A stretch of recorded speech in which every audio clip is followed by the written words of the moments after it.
2 has entered the podcast. Welcome back, people, to Player 2 has entered the podcast. This week's edition of The Backlog. I am your host, Michael, aka MC Paperstacks, and I have some housekeeping I want to get through this week before we get to the main event. Next week's episode, of course, will be another edition of gaming news, and we have legacy gamer friend Enya on the show. Really looking forward to that. Been a lot of news already that I'm pretty excited to actually talk about next week, so look forward to that. And of course, this week we should have another episode of Gamer Friends dropping, so keep an eye out for that. Now, recently I had talked about watching Edge Runners, the Cyberpunk show, and I recently finished it, and I gotta say, I love it. If you haven't checked it out, and you're at all interested in cyberpunk as a genre, especially if you've played any of the game, I highly recommend the show if you haven't already checked it out. It's on Netflix. And then I wanted to talk about a couple of additions to the backlog. I've had a few folks tell me that they kind of miss the Whatcha Playing segment of the old show, where I discussed video games that I've been playing in general. And while I haven't been playing as much of a variety of video games, and it's just me, solo dolo, on this off-week show, I mean, unless folks decide to come by, and that may happen, I may not have a ton of games to talk about, but I figured I would include that. And I also have another segment I want to announce. I've been trying to, and listeners of the show will probably already know this, I've been trying to find ways to just keep in shape, try to stay healthy, and I've been doing pretty good with just getting some exercise in, breaking a sweat, as they say, in the last month. And then I thought, wouldn't it be cool if I put to use the copy of Ring Fit Adventures, which is currently collecting dust on my entertainment center, and actually started using that. So starting from now up until the next backlog, I'm going to be playing Ring Fit Adventures probably 5 days a week. Maybe start out like a half hour a session. We'll see how far I can go. And then just kind of report in on my progress. So let's just start with a baseline. I am 5'7", and I weigh 218 pounds. So you can do the math. I'm a chubby boy. So we'll see if I'm able to improve my fitness with Ring Fit Adventures, and I'll let you know how it goes. Of course, I injured myself yesterday, so I'm off to a great start. And I feel like that's going to happen more and more often as I get ridiculously old. Moving on, I want to discuss some of the games I have been playing recently aside from today's backlog game. I don't know if I talked about this previously on the show or not, but I did get a chance to play a ton of Kirby's Dream Buffet, which is that kind of Fall Guys-esque multiplayer game that came out in the theme of Kirby. And essentially, you race to the finish of a level while trying to collect as many strawberries as you can. And then there are other mini games you can do in a circuit that, while include variations of that race, will also include little smaller stages which are more like a battle mode. And the way that battle would work is you can collect different power-ups that transform Kirby, a la like he would in his regular games, and knock other characters off of a smaller stage, thus causing them to lose some of their strawberries. And then you get bonuses if you grab extra items or for doing certain feats during the competition, which may net you strawberries at the end, a la Mario Party. It's only $15, and honestly, it's a lot of fun. You can do a local competition with 2 players and then 2 CPUs, or you can play by yourself, but obviously the main fun to be had is probably playing online.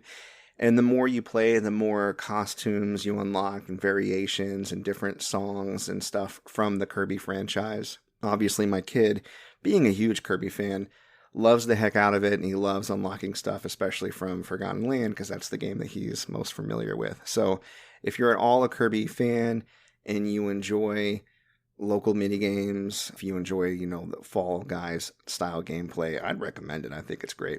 I've also picked Pokemon Legends Arceus back up. I know it's an obsession for sure, but I've gotten to the point now where I can fill 2 whole boxes of Pokemon worth of shiny Pokemon, which is wild to me. And I've gotten to the point where most of the Pokemon in the decks have perfect entries, which means I've completed all of their research tasks, which is a bit of a monumental feat in and of itself.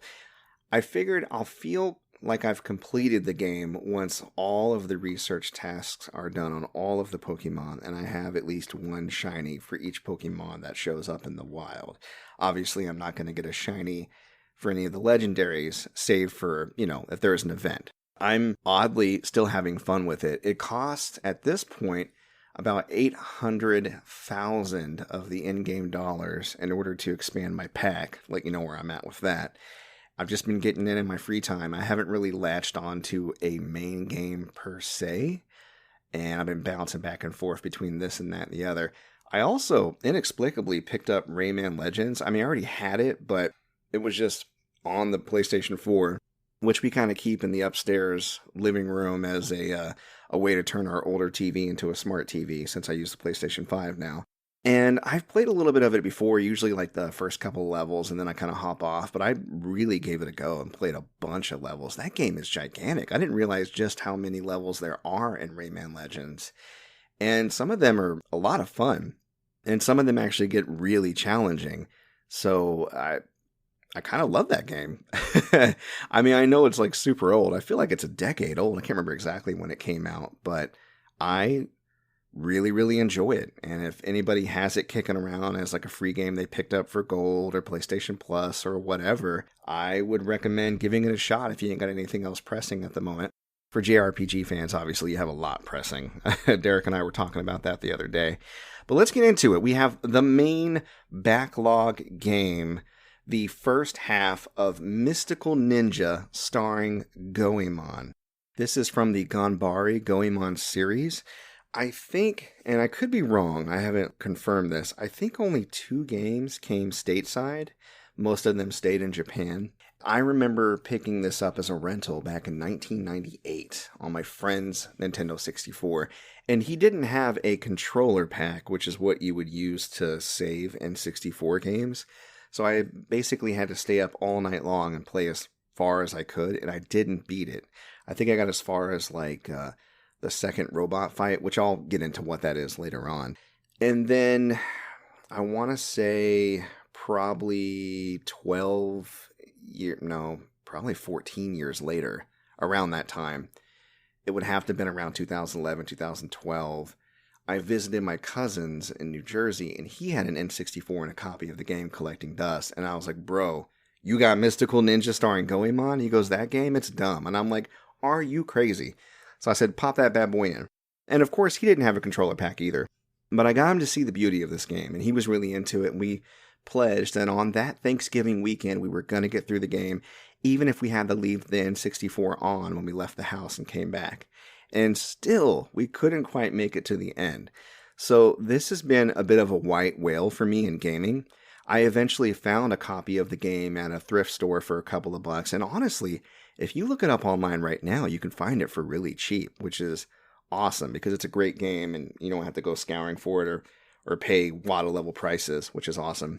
The thing that really attracted me to the game initially was just the amount of detail that went into it for an N64 game. It's super colorful. The music is fantastic. There are multiple characters and they all have tons of different animations. There's multiple animations for walking up through like a full run. There's a crawling animation, and I barely use crawling in the game, at least up to this point. It's just there if you want it, and it's really goofy how they can take these different characters and put so much personality into their movement. They have multiple different idle animations depending on when you idle and what level you're on. The list goes on and on. Like, there's clearly a lot of love put into this game. I didn't really get a chance to get access to another N64 until recently. Full Metal Merc, gotta plug that Gamer Goodies and more, got me a very affordable Nintendo 64. So I was finally able to add this to the backlog and get this game on the path to finishing it. Unfortunately, last week, my controller pack that I ordered through Amazon tanked, and I lost all my save data, and it was a tragedy. Fortunately for me, though, friend of the show, Draven, who was on last week, he decided to check out the game himself, and he got onto RetroArch and used a version of Mupen that he says runs the game very well. Now, I have tried this in the past, and it wasn't really working well for me, and Nintendo 64 has been notoriously difficult to emulate, at least with certain games. So I just kind of laid that to rest. But then when he talked about it, I decided to go back in because I have RetroArch on my computer, because why wouldn't I? And I noticed that my Mupen still wasn't working. Mupen 64 Plus is what you typically use. But I also noticed that there were other cores. So I loaded a core for Nintendo 64 on RetroArch called Parallei. It's, I'm probably mispronouncing it. It's Parallei, and it runs the game perfectly. So even though I couldn't play it on N64 anymore because my memory card wouldn't retain the save data, I was able to catch up and get to the cutoff point that I had pre-announced for this game using an emulator. So I got super lucky. Plus, the bonus of an emulator is I can save anytime. One of the criticisms I would lay on this game is your options to save are few and far between. You can typically save by examining signs outside of the appointed dungeons in the game, or after beating bosses or in a major event, the game itself may prompt if you want to save. But that's pretty much it, and it works on a lives system where if you run out of lives, you go back to your previous save. Or if you don't have a controller pack, you got to start the game all over again. So it can get kind of rough. Now, to set you in on the story, it's pretty goofy and irreverent, but that adds to the charm. The main protagonist himself, Goemon, is based on the legendary thief Ishikawa Goemon, and he hangs out with this weird chubby ninja named Ibisumaru, who in the opening of the game is getting kicked out of a store because he was trying to get a discount by removing his clothes and doing a sexy dance, and didn't really work out for him.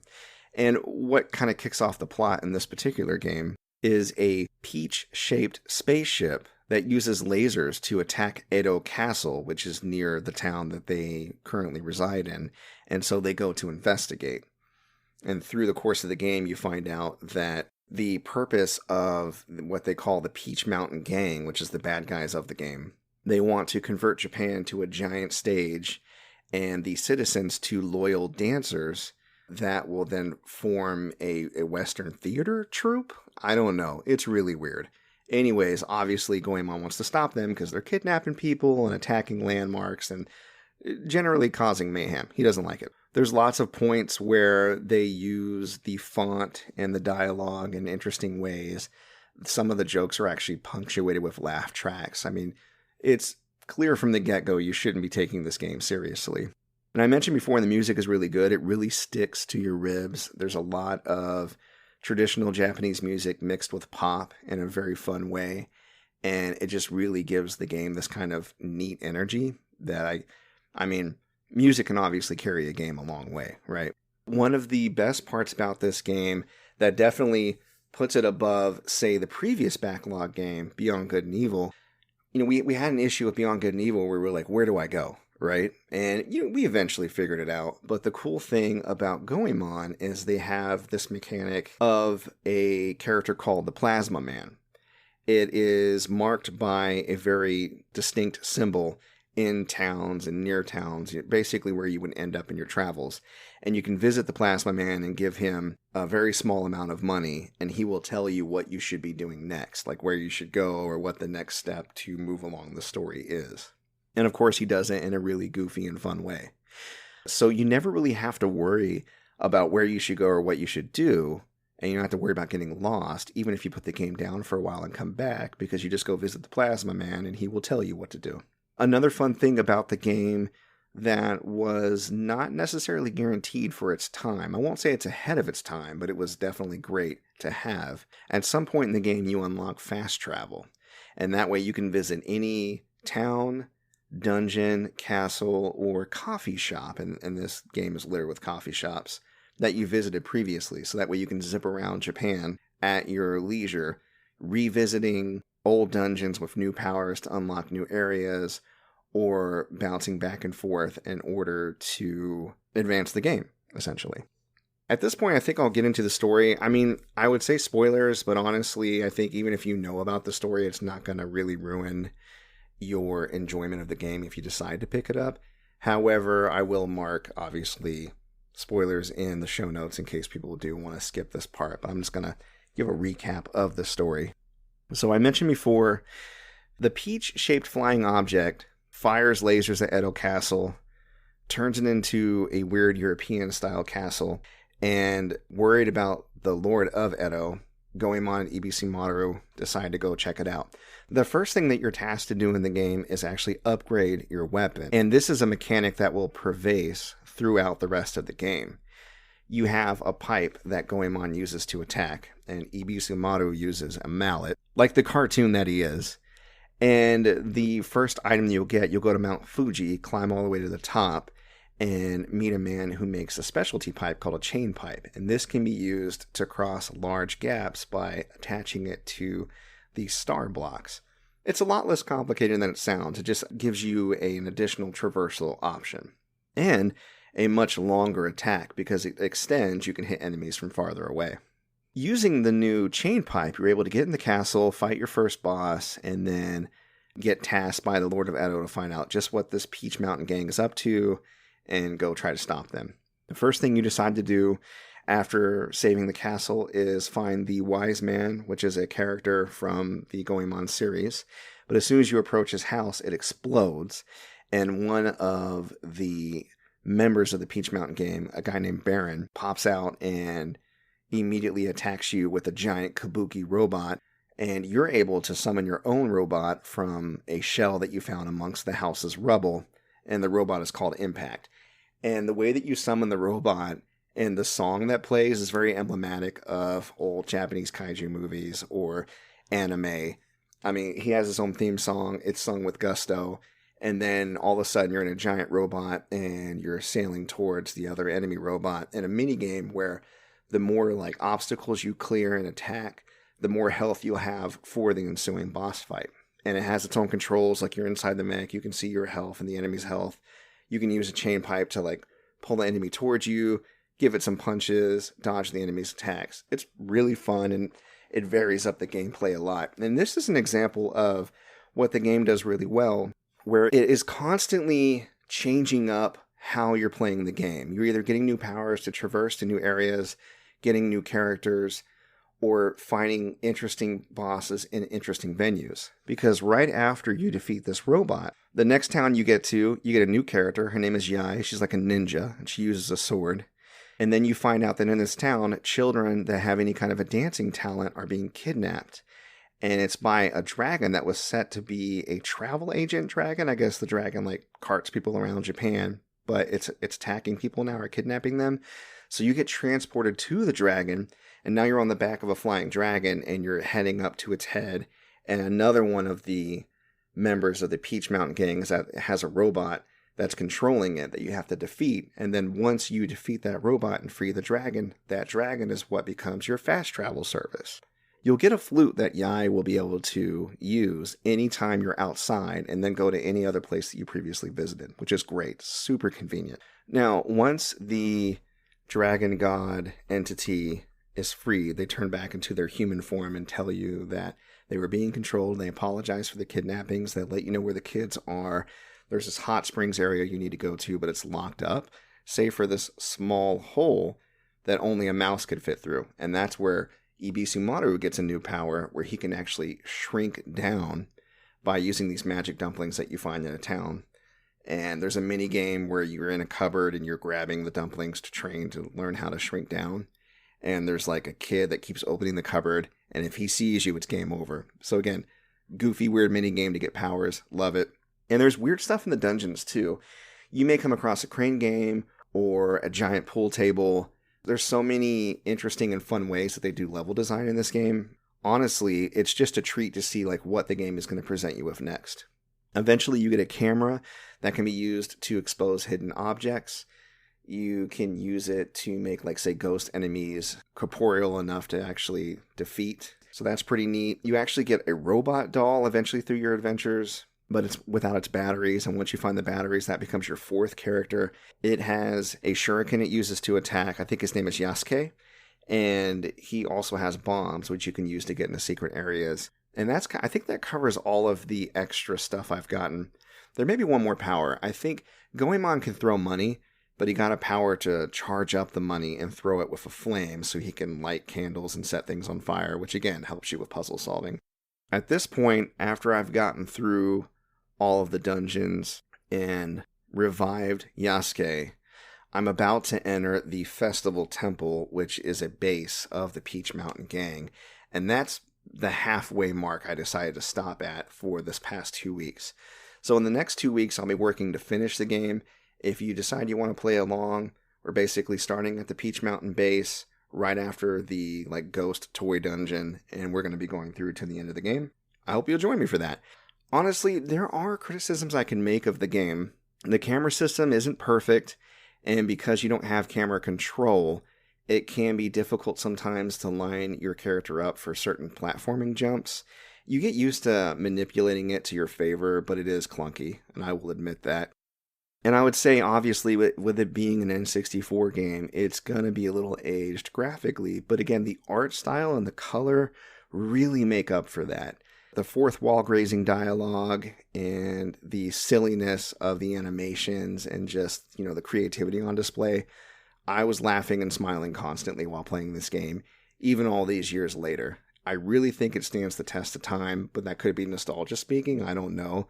I just love this game, and I kind of wish that other Goemon games had come over to the US because I think that people would have really enjoyed them.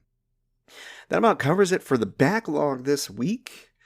Be sure to join me next week for gaming news with Enya. I hope you guys will enjoy that. And look out for Gamer Friends to be dropping at the end of this week. Hopefully it's already out by the time you're listening to this. We're going to take a quick break for an ad, and I'll be right back. It is ad time, so let me explain to you. If you haven't heard about Anchor by Spotify, it's the easiest way to make a podcast with everything you need all in one place. Anchor has the tools that allow you to record and edit your podcast right from your phone or computer. And when you're hosting on Anchor, you can distribute your podcast on listening platforms like Spotify, Apple Podcasts, and so much more. It's everything you need to make a podcast in one place, and best of all, Anchor is totally free. So I need y'all to download the Anchor app or go to anchor.fm to get started. All right, and we're back. So, you're listening to the show, you want to hear more, you want to figure out where to find us. Well, if you check the show notes, you're going to find our link tree, which has a link to our show, a link to the Gamer Friends, and more importantly, a link to the Discord. We started a Backlog channel, and we already have a lot of chatter in there. In fact, I'm pretty sure we've lined up our next Backlog game that we're discussing right now among people in the Discord. So join us in that discussion. Find the Backlog channel, get the notifications for it, and become part of the discussion. Put in your own suggestion for games. Again, I'm pretty open, and if we get enough interest, we may even start running multiple Backlog games at the same time. I'm open to do this. If you want to reach out to us, of course, you can do that through social media, or you can email us at mcpaperstacks@gmail.com. Don't forget to like, rate, comment, review, subscribe, share. Everything you can do with the show and its social media accounts really helps us out. Don't forget to check out the Gamer Friends, of course. And if you want to support us monetarily, we have a Patreon, patreon.com/player2 is enter the pod. I'm thinking about making some adjustments to the Patreon, so if you're considering supporting us, but you're not sure, you're on the fence, maybe reach out to me directly first. I might have a talk with you about it. We'll see if the changes I make would actually make more sense for the show and the network as a whole. But special shout out to Jordan, who is our current patron. We really appreciate you, sir. And I want to shout out everyone that came out to listen this week. We appreciate you, we love you, and I hope to see y'all next week. Take care.